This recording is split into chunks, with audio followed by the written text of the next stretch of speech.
দেখুন, কংক্রিট হচ্ছে একটা গুরুত্বপূর্ণ বিষয় এবং এই ঢালাই আজকের দিনে প্রচুর পরিমাণে কিন্তু মনোযোগ দিয়ে করা উচিত। কারণ আজকের দিনের ফ্রেম স্ট্রাকচারের বাড়িগুলোতে সবথেকে বেশি পরিমাণে ব্যবহৃত এলিমেন্ট হচ্ছে ঢালাই।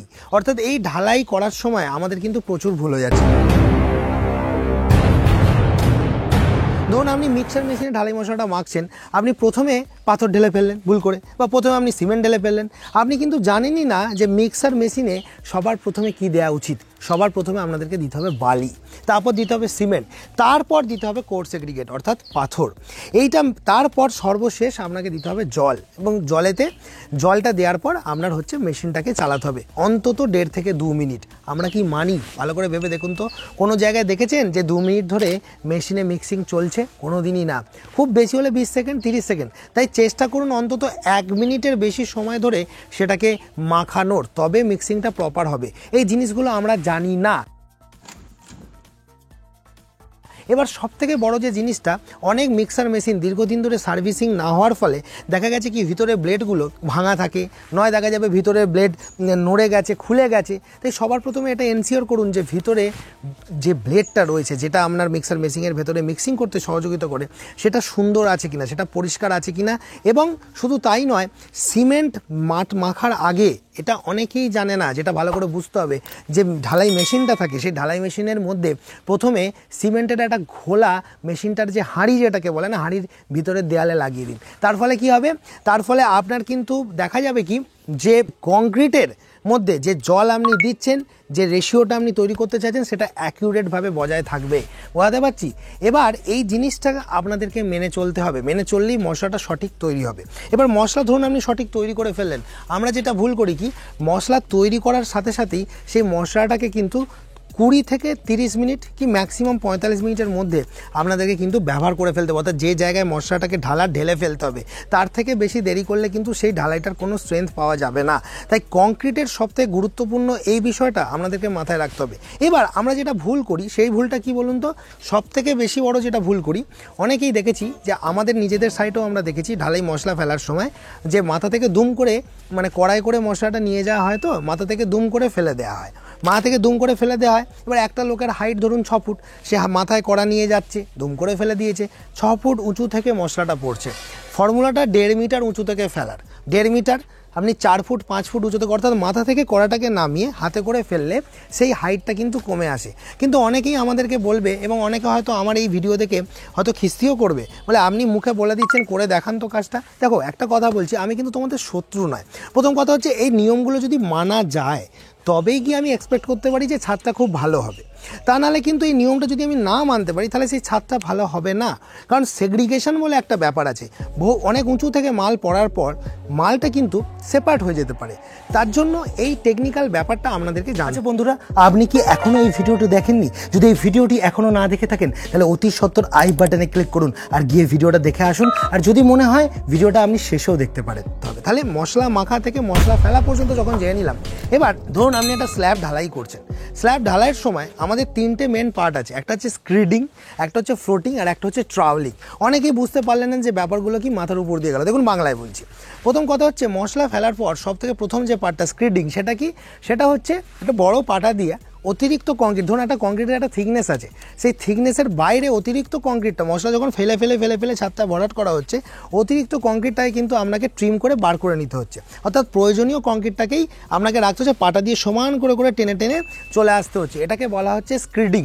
তো স্ক্রিডিং হচ্ছে অত্যন্ত গুরুত্বপূর্ণ পার্ট। তারপর যেটা করা হয়, কাঠের পাটার একটা ফ্লোটিং বলে একটা বিষয়বস্তু রয়েছে। কাঠের পাটা দিয়ে এই যে বড় বড় পাথরগুলো রয়েছে, সেগুলোকে সেট করতে হবে। যেগুলো উঁচু নিচু হয়ে রয়েছে, সেগুলোকে প্রপার সেট করে ঢালাইয়ের সারফেসটাকে একটা লেভেল সারফেসে নিয়ে আসতে হবে। এবং লাস্ট পার্ট হচ্ছে ট্রাভেলিং, অর্থাৎ এটা হচ্ছে আপনার লোহার যে কর্নিক বলে, সেই লোহার কর্নিক দিয়ে আপনাকে কি করতে হবে, উপরটাকে ঘষে মেজের সানের মতো করে দিতে হবে, মানে মাজতে হবে, মানে চিকনা করে দিতে হবে। চিকনা যেটাকে বলে, মানে একদম চকচকে হয়ে যাবে। এইটাই হচ্ছে ছাদ ঢালাইয়ের প্রপার প্রসেস। এখানে মিস্ত্রিরা কি ভুল করে দেখুন, যেটা হচ্ছে অত্যাধিক মাত্রায় শুকনো সিমেন্ট ইউজ করে। অনেকেই আমরা বলেছি যে ঢালাইয়ের দিন সাথে সাথে জল ছাদ করে নেবো। তাদের প্রশ্নটা কি যে ছাদ ঢালাই হয়ে গেল, ছাদ তো রসে আছে, প্রচুর পরিমাণে জল আছে, মেরে দিলাম শুকনো সিমেন্ট মেরে দিলেই নিয়ে আমরা ভাবছি যে কন্ডিকটা টেনে দেবো, সালা হয়ে যাবে সান। না, তারপর দেখবেন মাকড়সার জালের মতো উপরে প্রচুর পরিমাণে ফাট এসে গেছে, যেটাকে বলে শ্রিঙ্কেজ ক্র্যাক। আর এই কারণেই অনেকেই হয়তো আমাদেরকে প্রশ্ন করে, আমাদেরকে বলে যে দাদা আমাদের ছাদে এত মাকড়সার জালের মতো ফাট কেন? কারণ ম্যাক্সিমাম জায়গাতেই আমরা দেখেছি যে ভিজে ঢালাইয়ের উপর শুকনো সিমেন্ট ইউজ করে সেটাকে কন্ডিকে করে চেঁচে স্নান করার একটা চেষ্টা চালানো হয়। এর জন্যই কিন্তু এই শ্রিঙ্কেজ ক্র্যাক বা এই ক্র্যাকগুলো ডেভেলপ করে। এটা শুধুমাত্র ঢালাইয়ের ক্ষেত্রে নয়, প্লাস্টারের ক্ষেত্রেও হয়ে থাকে। যেমন মিস্ত্রিরা বারবার দেখেছি ভালো করে কিউরিং করতে বলা হয়েছে আমার নানান ভিডিওতে প্লাস্টারের আগে, এবং যার ফলে ভালো কিউরিং থাকার ফলে কিন্তু মশলা যদি সঠিক রেশিওতে না মাখা হয়, অতিরিক্ত জল দিয়ে মাখা হয়, তাহলে সেই মশলাকে কিন্তু তারা দেয়ালে ধরাতে পারবে না।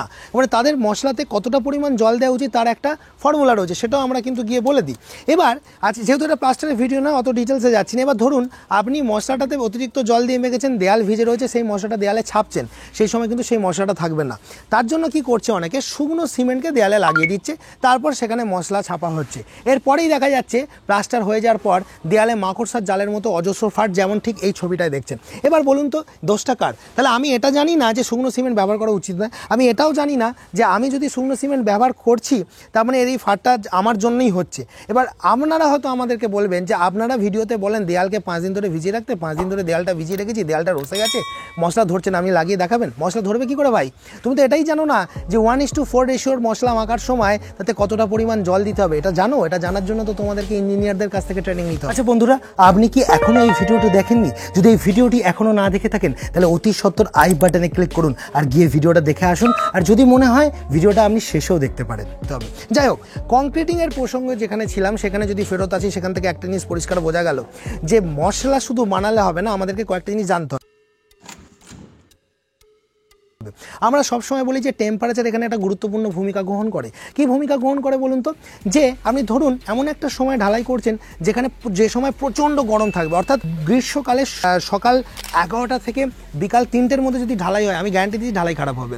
একইভাবে প্রচণ্ড বৃষ্টির সময়, বর্ষাকালে বৃষ্টি পড়ছে বা সেই সময় ঢালাই করছেন, তাহলেও ঢালাই খারাপ হবে। তাই আপনাদেরকে একটা জিনিস মাথায় রাখতে হবে যে ওয়েদার কন্ডিশন একটা বিশাল গুরুত্বপূর্ণ ভূমিকা গ্রহণ করে ঢালাইয়ের সময়।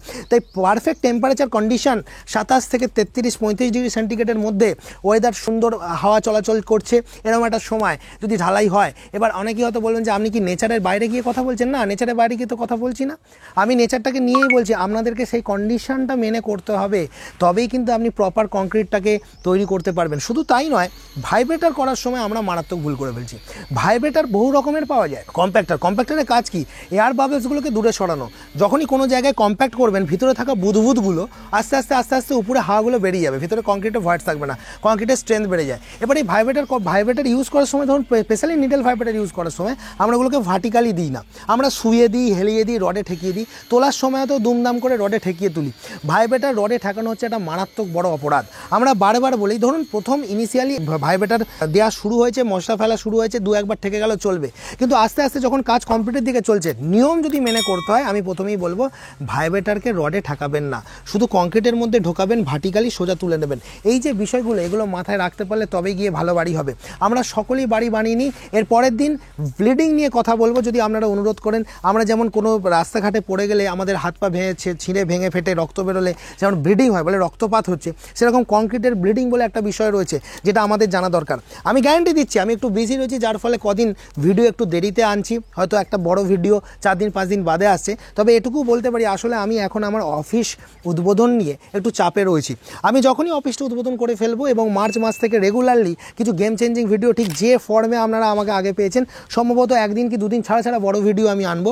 এবং শুধু তাই নয়, আপনাদের জন্য কুমারদার সিভিল ক্লাস বলে একটা মারাত্মক চ্যানেল আনতে চলেছি। তবে এটুকু বলি, যারা আমার চ্যানেলকে রীতিমতো ফলো করে তাদের বাড়ি ভালো হবেই, আর যারা নিজেরা পাকামো করে, যারা ভিডিও বা ইঞ্জিনিয়ার বা তাদের পরামর্শ ছাড়া এইভাবে নিজেরা পাকামো করে বাড়ি বানাচ্ছেন, তাদের বাড়ি কিন্তু খারাপ হবেই হবে। আচ্ছা, আপনি এই চ্যানেলটি কেন সাবস্ক্রাইব করবেন জানেন? কারণ বাড়ি নির্মাণ বিষয়ে বাংলার একমাত্র কুমার কনস্ট্রাকশনই হলো এমন একটি চ্যানেল যেটা সঠিক পরামর্শ দেয়। তাই দেরি না করে অতি সত্বর আমার চ্যানেলটিকে সাবস্ক্রাইব করে রাখুন আর এরকম ভিডিও প্রতিনিয়ত পেতে থাকুন।